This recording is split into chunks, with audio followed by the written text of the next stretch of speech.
Assalamualaikum warahmatullahi wabarakatuh. Selamat pagi. Yang saya hormati Ibu Yeni Nur Prilanita selaku dosen Ekonomi Kerakyatan dan yang saya banggakan teman-teman sekalian. Perkenalkan, saya Winda Triasi, perwakilan dari kelompok 12 yang akan menjadi moderator dalam diskusi pagi hari ini mengenai pola-pola kemitraan. Adapun anggota dari kelompok 12 yaitu yang pertama Kartika Sari, yang kedua Maulia Putri Ramadhani, yang ketiga Winda Triasi yaitu saya sendiri, dan yang terakhir Fadila Purnama Putri. Baik, langsung saja kita ke pembahasan materi yang pertama yaitu tentang latar belakang. Latar belakang, dalam sistem ekonomi kerakyatan, terdapat pola kemitraan yang diterapkan oleh negara Indonesia. Sebagai suatu strategi pengembangan usaha kecil, kemitraan telah terbukti berhasil diterapkan di banyak negara, antara lain di Jepang, Korea Selatan, Taiwan, dan sebagainya. Negara-negara kemitraan tersebut pada umumnya dilakukan melalui pola subkontrak yang memberikan peran kepada industri kecil dan menengah sebagai pemasok bahan baku dan komponen teknologi. Baik, materi selanjutnya akan disampaikan oleh rekan saya. Baik, terima kasih atas waktu yang telah diberikan. Saya Fadila Purnama Putri. Di sini saya akan menjelaskan tentang pengertian pola kemitraan. Pola kemitraan secara umum dapat diartikan sebagai bentuk kerjasama yang saling menguntungkan dua belah pihak atau lebih untuk mencapai tujuan bersama. Keinginan dua pihak menjalin suatu kerjasama pada prinsipnya didasari atas keinginan masing-masing pihak agar dapat memenuhi kebutuhan usaha satu sama lain. Menurut Rohmat, kemitraan merupakan hubungan kerjasama usaha di berbagai pihak yang strategis, bersifat sukarela, dan berdasar prinsip saling membutuhkan, saling mendukung, dan saling menguntungkan dengan disertakan pembinaan dan pembangunan UKM oleh usaha besar. Sedangkan menurut Sulistiani, kemitraan adalah suatu bentuk persekutuan atau pengkongsian antara dua pihak atau lebih yang membutuhkan suatu ikatan kerjasama atas dasar kesepakatan dan rasa saling membutuhkan dalam rangka meningkatkan kapasitas dan kapabilitas di suatu bidang usaha tertentu atau tujuan tertentu untuk memperoleh hasil yang baik. Maka dapat disimpulkan bahwa pola kemitraan adalah bentuk kerjasama antara dua pihak yang memiliki tujuan yang sama dalam bentuk saling melengkapi kebutuhan masing-masing yang dapat menunjang keberhasilan tujuan yang telah disepakati bersama. Materi selanjutnya yaitu bentuk pola kemitraan. Pola yang pertama yaitu pola inti plasma.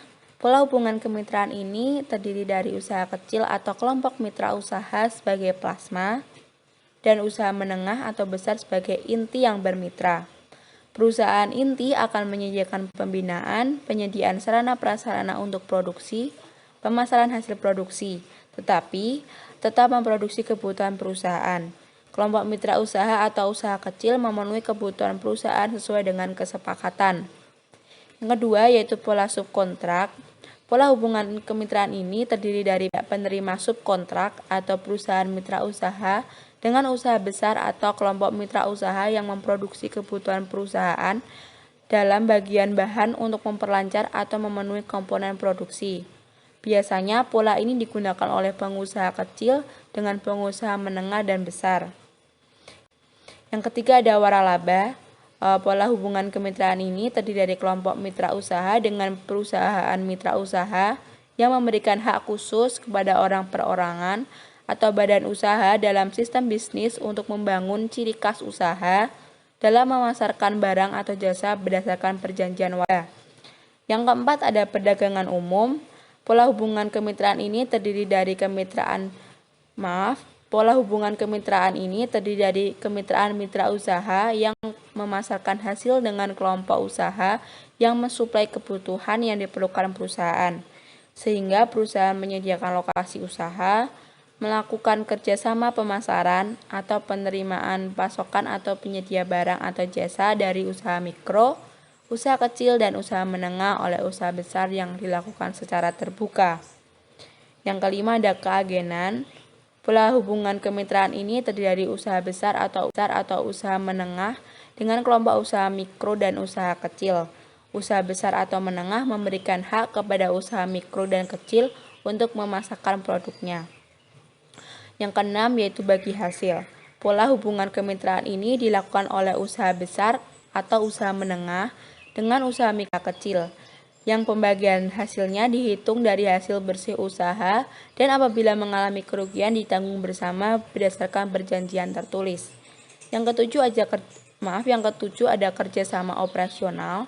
Pola hubungan kemitraan yang dilakukan usaha besar dan usaha menengah dengan cara bekerja sama dengan usaha kecil, dana TAU, usaha mikro untuk melakukan suatu usaha bersama dengan menggunakan aset dana TAU, hak usaha yang dimiliki, dan secara bersama menanggung risiko usaha. Yang ke-8 ada usaha patungan. Pola hubungan kemitraan ini dilakukan dengan cara UMKM di Indonesia bekerja sama dengan usaha menengah dan usaha besar asing untuk menjalankan aktivitas ekonomi bersama yang masing-masing pihak memberikan kontribusi modal saham dengan mendirikan badan usaha perseroan terbatas dan berbagi secara adil terhadap keuntungan dana TAU risiko perusahaan. Dan yang terakhir yaitu penyumberluasan.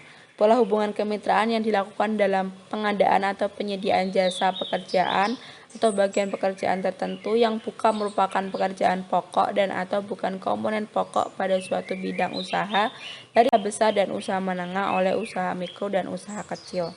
Sekian dari saya, materi selanjutnya akan dibacakan oleh rekan saya. Materi selanjutnya yaitu manfaat pola kemitraan. Terdapat banyak manfaat dari pola kemitraan. Di antaranya, yang pertama, kemitraan dapat meningkatkan produktivitas. Melalui kemitraan, usaha kecil akan dapat meningkatkan kemampuan teknis dan manajerial yang berpengaruh terhadap peningkatan produktivitasnya. Hal tersebut karena perusahaan akan memberikan pendampingan teknis, kemudian mengawasi jalannya produksi, dan melakukan inovasi teknologi yang akan dapat meningkatkan produktivitas usaha. Manfaat yang kedua yaitu efisiensi. Efisiensi terjadi apabila output tertentu dapat dicapai dengan input yang minimum. Perusahaan dapat mencapai efisiensi dalam hal menghemat tenaga dalam mencapai target tertentu dengan menggunakan tenaga kerja yang dimiliki oleh usaha kecil. Sebaliknya, bagi usaha kecil yang umumnya relatif lemah dalam hal kemampuan teknologi dan sarana produksi, dengan bermitra akan dapat menghemat waktu produksi melalui teknologi dan sarana produksi yang disediakan oleh perusahaan besar. Manfaat yang ketiga yaitu menurunkan risiko yang dihadapi oleh kedua belah pihak. Hal tersebut karena dalam kemitraan merupakan hubungan dua belah pihak untuk dapat membagi tanggung jawab, risiko, dan pemasukan secara bersama-sama. Manfaat yang terakhir yaitu meningkatkan kesejahteraan dan mencegah kesenjangan sosial. Adanya kemitraan usaha menunjukkan upaya kebersamaan dan kesetaraan. Peningkatan pendapatan yang diikuti dengan meningkatnya kesejahteraan mitra usaha otomatis akan mengurangi timbulnya kesenjangan ekonomi antar pelaku yang terlibat dalam kemitraan.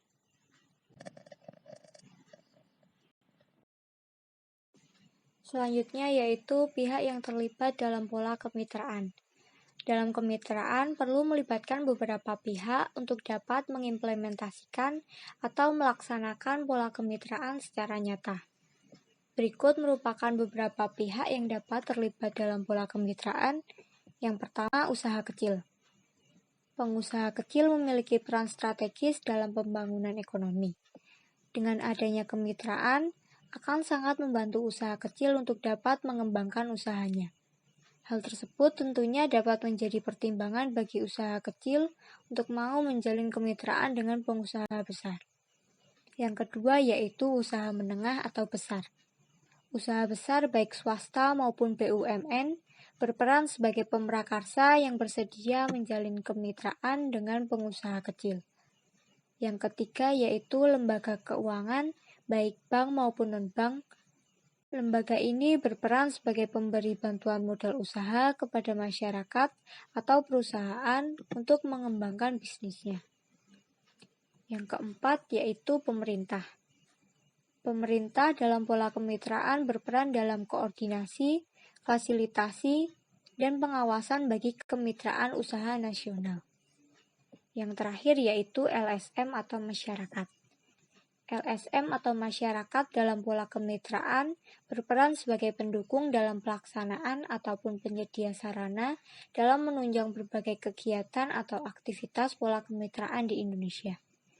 Sekian, materi selanjutnya akan dilanjutkan oleh rekan saya.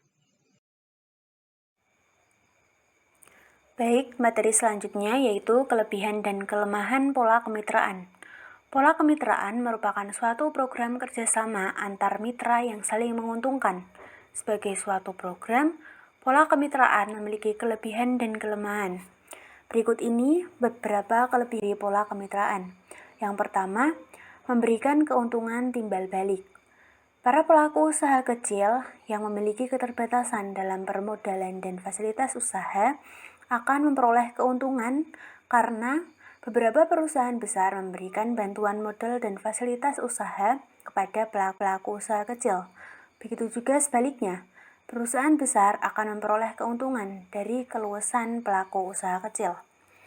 Kelebihan pola kemitraan yang kedua yaitu meningkatkan efisiensi dan efektivitas.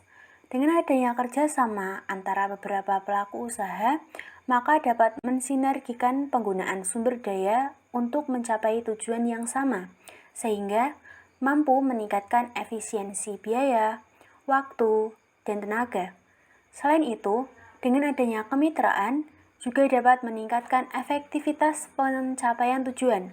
Hal ini karena dengan kemitraan dapat dicapai kesepakatan dari pihak yang bermitra tentang siapa yang melakukan apa, sehingga pencapaian tujuan dapat lebih efektif. Lalu, kelebihan pola kemitraan yang ketiga yaitu meningkatkan kinerja masing-masing mitra kerja. Dengan adanya kerjasama akan tampak kekurangan yang dimiliki oleh pihak-pihak yang bermitra, sehingga dapat menjadi masukan dan evaluasi untuk melakukan perbaikan kualitas dan peningkatan kinerja dari masing-masing pihak. Selain itu, perusahaan besar biasanya akan memberikan pendampingan teknis yang akan memberikan pengalaman pada pelaku usaha kecil dalam hal penggunaan teknologi. Selanjutnya, kelebihan dari pola kemitraan yang keempat yaitu menumbuhkan pusat-pusat pertumbuhan ekonomi. Sistem kemitraan yang berkembang dengan baik akan meningkatkan ekonomi masyarakat di suatu daerah. Lalu, kelebihan pola kemitraan yang kelima yaitu membuka akses yang lebih luas. Dengan adanya kerjasama, maka masing-masing mitra yang bekerja sama lebih terbuka penanganan dan wawasannya mengenai peluang pasar. Dan kelebihan pola kemitraan yang terakhir yaitu menarik investor. Adanya kreativitas dan keluasan yang dimiliki para pelaku usaha kecil, serta adanya bantuan permodalan dan teknologi dari perusahaan besar akan mempermudah dalam menarik dan memperoleh para investor. Selanjutnya, kelemahan dari pola kemitraan. Yang pertama, prosesnya membutuhkan waktu yang lama. Sistem kemitraan dalam pelaksanaannya memerlukan proses yang panjang karena adanya keterkaitan dan tanggung jawab dari banyak orang. Yang kedua, menyebabkan ketergantungan pada mitra yang belum mandiri. Pada pola kemitraan dengan sistem inti plasma, biasanya pihak plasma akan bergantung pada pihak inti, sehingga apabila pihak inti mengalami kerugian, aktivitas plasma juga ikut terhenti. Untuk itu, dalam memilih mitra, perlu menetapkan beberapa kriteria yang saling menguntungkan dan mendukung pengembangan organisasi. Lalu, kelemahan pola kemitraan yang ketiga yaitu penyalahgunaan posisi. Biasanya, perusahaan besar akan mendominasi kegiatan usaha dan bahkan dapat melanggar kesepakatan yang telah dibuat. Hal tersebut menyebabkan perselisihan dan akan berimbas pada kegagalan usaha.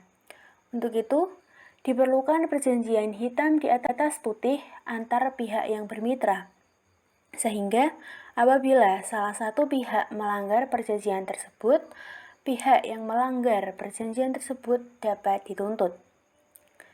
Demikian materi dari kami. Selanjutnya, saya serahkan kepada moderator. Demikian presentasi kelompok kami. Saya sebagai moderator meminta maaf atas kekurangan. Wassalamualaikum warahmatullahi wabarakatuh.